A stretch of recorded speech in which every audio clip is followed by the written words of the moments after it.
சிவகங்கை மாவட்டம் திருப்புவனம் அருகே உள்ள மடப்புறம் பத்ரகாளியம்மன் கோயிலில் வந்து கடந்த 27ஆம் தேதி அங்கு காவலாளியாக பணிபுரிந்த அஜித்குமார் என்பவர் வந்து மதுரை திருமங்கலத்தைச் சேர்ந்த நிகிதா என்ற பெண் 10 சவரன் தங்க நகைக்கான இந்த புகார் அளித்ததை தொடர்ந்து திருப்புவனம் தனிப்படை காவல்துறையினர் வந்து அவரை அழைத்து சென்று விசாரணை செய்ததில் வந்து விசாரணையில் வந்து அவர் வந்து தாக்கப்பட்டு அவர் வந்து உயிரிழந்தார்.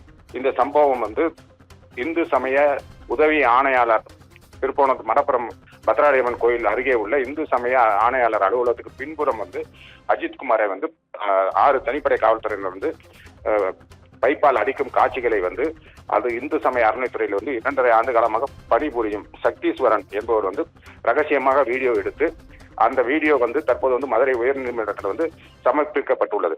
அதனைத் தொடர்ந்து சக்தீஸ்வரன் வந்து முக்கிய சாட்சியாகவும் தற்போது கருதப்படுகிறார்.